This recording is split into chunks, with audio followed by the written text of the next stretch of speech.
नाम है मोहम्मद इदरीस सदा और मैं मोडासा डिस्ट्रिक्ट कोर्ट के अंदर 30 साल से मैं वकालत कर रहा हूँ।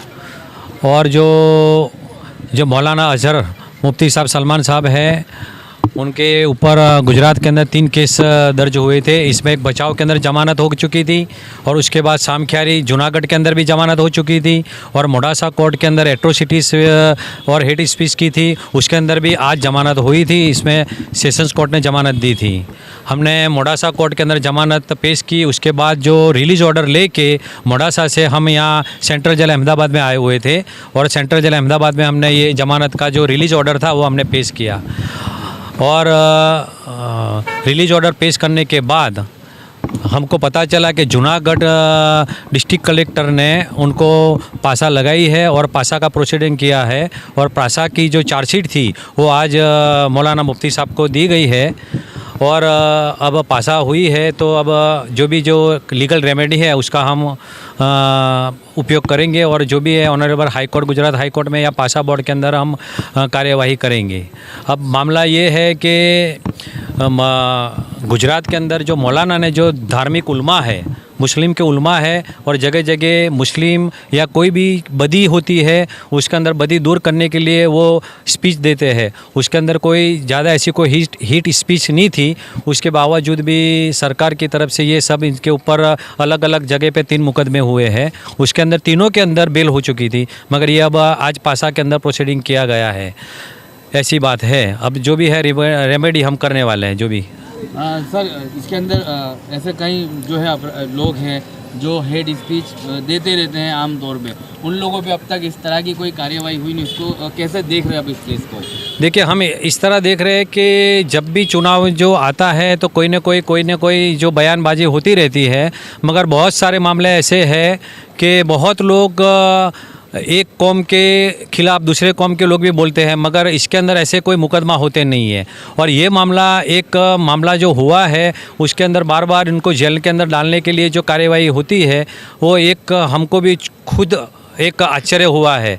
और हमारा मानना भी यही है कि अगर जो मौलाना के खिलाफ भी जो हेट स्पीच का मामला है, मगर हेट स्पीच कोई ऐसी थी नहीं, मगर जो लोग दूसरे लोग जो हेट स्पीच दे रहे हैं उसके अंदर इस तरह की जो पासा की जो कार्यवाही है वो पासा की कार्यवाही होती नहीं है।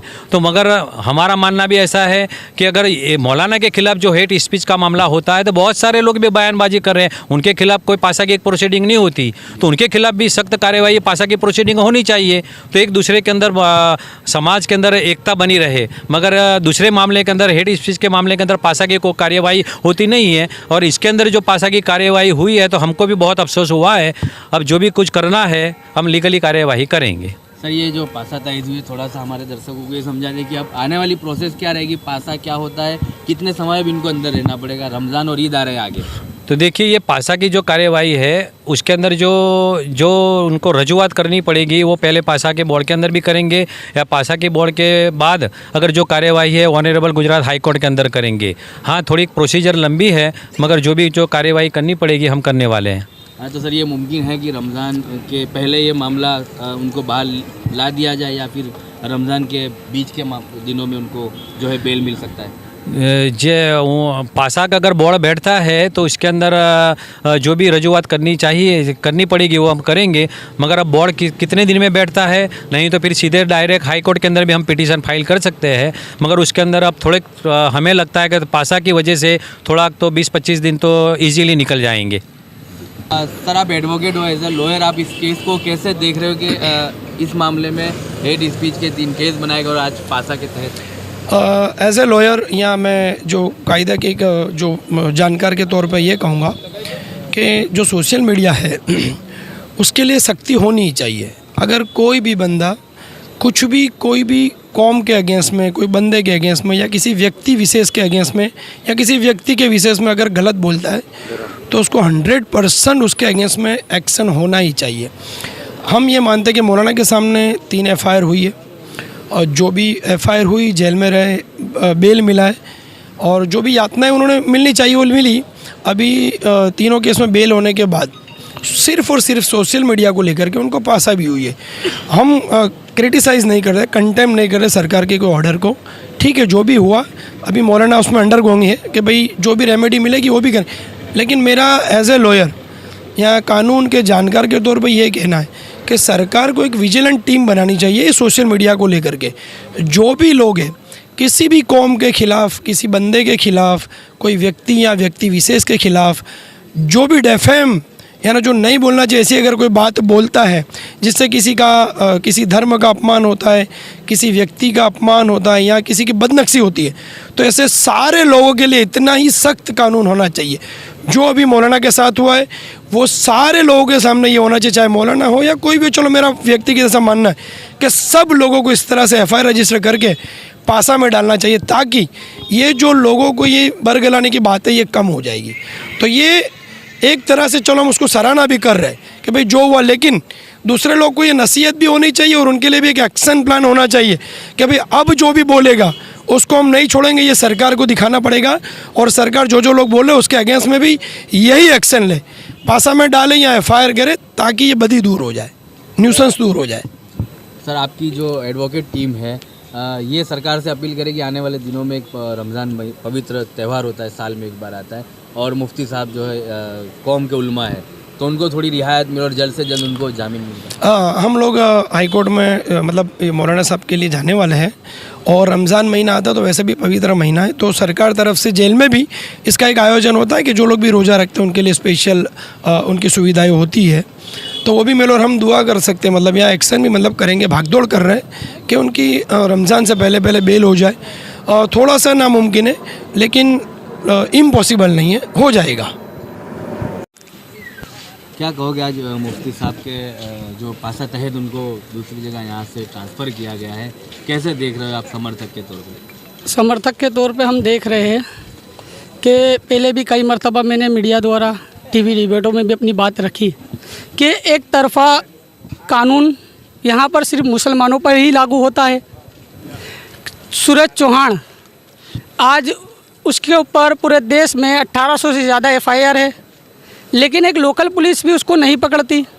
और यहाँ मुफ्ती सलमान अजहरी साहब ने नॉर्मली एक शेर पढ़ा, उनके पीछे ATS तक लग जाती है, पूरी देश की मीडिया लग जाती है, हर कोई बोल रहा है कि भड़काऊ भाषण है।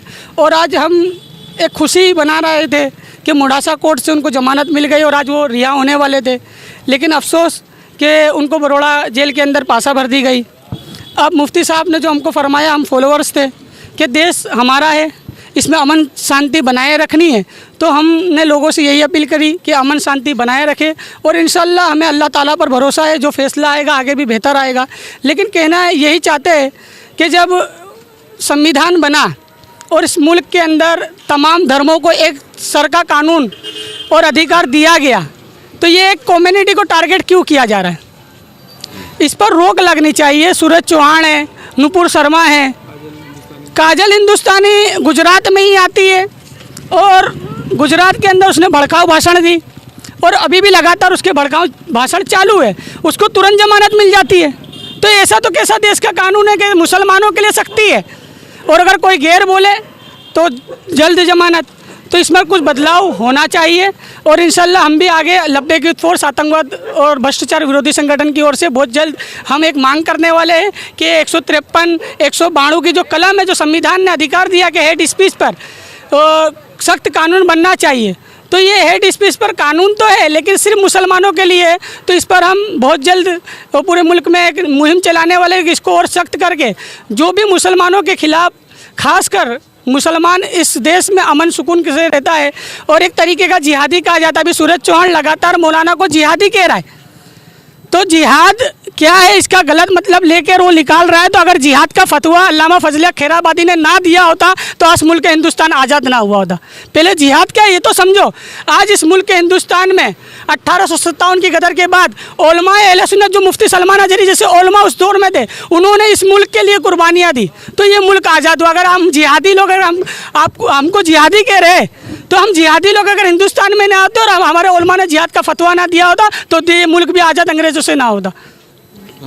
इसको अब बहुत कम दिनों में लोकसभा चुनाव के जो परचम तो सब जगह चल चुके हैं, किस तरह से देख रहे हो लोकसभा के चुनाव के बीच ऐसा चुकादा देना? ये तो सभी को पता है कि भाजपा सरकार के पास कोई मौजू, कोई टॉपिक नहीं है, तो ये टॉपिक मुफ्ती सलमान अजहरी साहब का मिल गया जो लोकसभा के अंदर, लेकिन ये इस देश के मुल्क के वतनी भाई हिंदू भाइयों को समझना चाहिए कि ये सरकार सिर्फ हिंदू मुस्लिम को लड़ाती है, तो हम आपस में ना लड़ें। और ये एक सोचा छोड़ा गया है कि हिंदू वोट बैंकों को अपनी तरफ करने के लिए, देखो अगर कोई मुसलमान हेड स्पीच देता तो हम उसके साथ क्या अंजाम कर दें, लेकिन दूसरे इनके वाले देते उन पर हम तो यही कहते हैं कि हम अमन पसंद लोग हैं, आतंकवाद के विरोध में काम करते हैं, उसकी विचारधारा को रोकने का काम करते हैं। और पुलिस प्रशासन को भी यही कहेंगे कि दूसरे जो धर्म के लोग भी हेड स्पीच दे रहे हैं, इसी तरीके से आपने जिस तरह मुफ्ती सलमान अजहरी पर किया है, एक बार उनके ऊपर भी करके देखो।